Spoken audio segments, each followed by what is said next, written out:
श्री ब्रजबिहारी भगवान का पाठोत्सव आप सब लोगों ने वर्तमान परिस्थितियों के अनुरूप बड़े उत्साहपूर्वक मनाया, आनंदपूर्वक मनाया। ये कौन सा पाठोत्सव है ये महत्वपूर्ण नहीं है। चाहे जितने भी पाठोत्सव हो जाएंगे, हमारे ब्रजबिहारी लाल तो लाला के लाला ही रहेंगे। हमें जब ब्रजबिहारी भगवान की प्राण प्रतिष्ठा का उत्सव मनाया गया था, उनकी शोभा यात्रा निकली थी, प्राण प्रतिष्ठा के समस्त आयोजन हुए थे। पूज्य बाबा साहब की अगुवाई में सब समस्त मंडल तथा काशनी चांदीराम जी तथा काशनी किशोरी लाल जी की प्रधानता में समस्त काशनी कलाप ने जिस उत्साह और जिस प्रेम के साथ प्राण प्रतिष्ठा महोत्सव संपन्न किया था, उसकी स्मृति हमको अब तक है। ये हमारे पूज्य गुरु भाई जो हमारे गुरुदेव थे, उनकी स्मृति में अनंत श्री समलंकृत परम पूज्य स्वामी ब्रजानंद जी महाराज, उनकी स्मृति में संपन्न किया जा रहा है, और जिसका कितना विराट रूप हो गया है, हम लोग उसके प्रत्यक्षदर्शी गवाह हैं। प्रारंभ का वार्षिक उत्सव हमको स्मरण है, जितना बड़ा स्टेज है इससे भी कम जगह में बड़े प्रेम से संपन्न हो गया था। वक्ता भी बैठ गए थे, श्रोता भी बैठ गए थे, पंगत भी थोड़ी सी जगह में वहीं सामने हो जाती थी।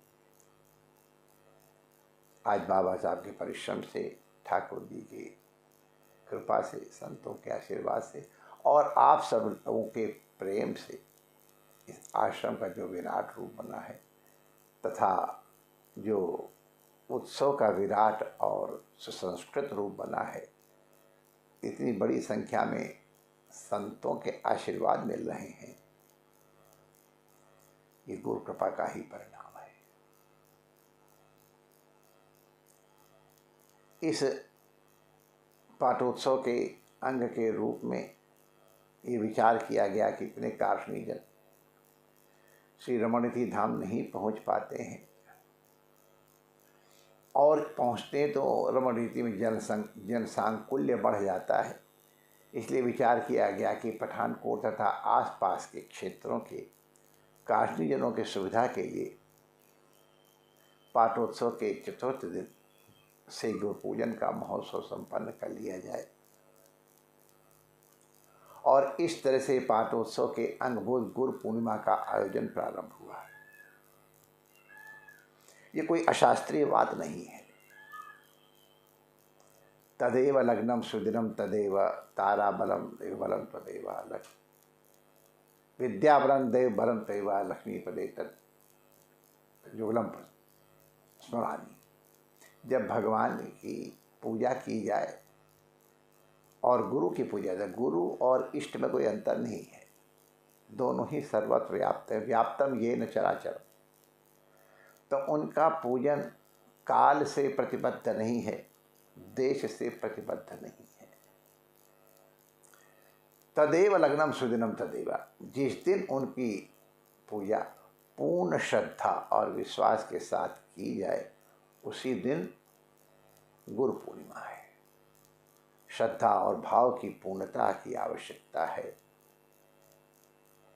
तिथि इत्यादि की महिमा तो अपने आप उस दिन प्रकट हो जाती है। तो इस दृष्टि से आप लोग गुरु पूजा का आयोजन करते रहे हैं। कोरोना की विभीषिका के कारण और सरकारी मर्यादाओं का पालन करने के लिए हम लोग सबके सब प्रतिबद्ध हैं। इसीलिए हम चाह करके भी पाठोत्सव में तथा आज गुरु पूर्णिमा में शरीर से उपस्थित नहीं हो पा रहे।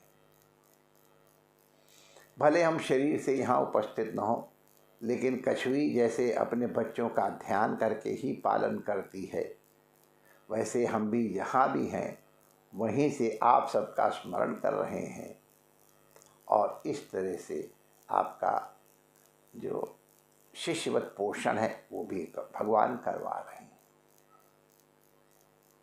आपके मन में हमें मालूम है कि हमसे मिलने की कितनी तीव्र अभिलाषा है, लेकिन हमारे मन में उससे कोई कम तीव्र अभिलाषा है ये बात नहीं है। हमारे मन में भी आपके पास पहुंचने की बहुत अभिलाषा है, लेकिन इस व्यवस्था के कारण बाध्य होकर हम नहीं आ पा रहे हैं। लेकिन पुनः कह दूं, आप भाव से पूजन कर रहे हैं, विश्वास करें आपका गुरु भावपूर्वक आपके पूजन को स्वीकार कर रहा है। इसका आप स्वयं चाहें तो अनुभव कर लें। गुरु को शरीर ही नहीं मानना चाहिए। शरीर के माध्यम से गुरु प्रकट होता है। गुरु तो व्यापक तत्व है। जैसे आधार के लिए सर्वव्यापक परमात्मा का हम विग्रह के रूप में पूजन अर्चन करते हैं, उसी प्रकार चित्त को समाहिति तथा आधार प्रदान करने के लिए गुरुदेव के शारीरिक विग्रह का भी हम पूजन करते हैं और ये दिव्य है ऐसा मान करके अनुभूति करके हम पूजन करते हैं। हम पुनः कहें,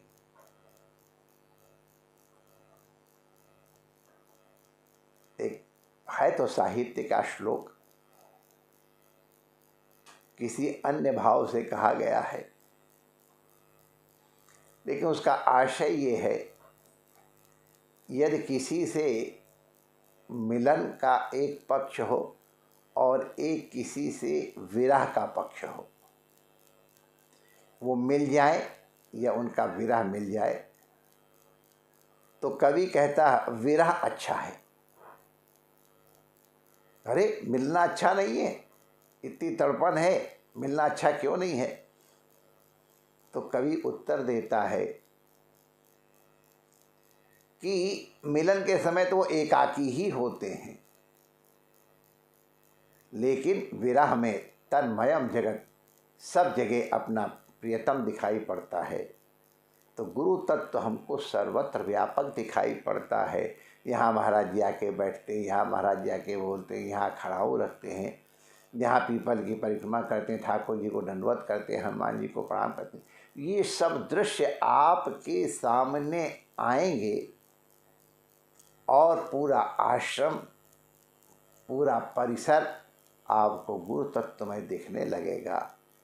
इतने व्यापक रूप में आप अपने गुरु की अनुभूति कर पाएंगे। तो इसलिए अगर हम वहाँ नहीं आ पाए तो उसका एक पक्ष ये भी है कि आप और अधिक अंतर्मुख होकर के अपने गुरु का ध्यान करेंगे और अनुभूति करेंगे। गुरु पूजन तो नित्य किया जाता है, नित्य करना ही चाहिए। सबके लिए गुरु पूजन अभीष्ट है। जो अभी इस मार्ग में नहीं आए हैं उनको प्रेरणा मिले, जो इस मार्ग में आ गए हैं उनको पथ मिले, जो साधना कर रहे हैं उन्हें पथ प्रदर्शन और आश्रय मिले, और जिनको अनुभूति हो गई है वो भी प्रणाम करें कृतज्ञता की निवृत्ति के लिए। तो गुरु तत्व सर्वकाल पूजनीय है। आप लोगों ने उसका पूजन किया, ये आपका बड़ा भारी सौभाग्य है। यद्यप उतनी बड़ी संख्या में आप लोग नहीं आ पाए, लेकिन आपका उत्साह दिखाई पड़ रहा है। इससे हमको प्रसन्नता की अनुभूति हो रही है।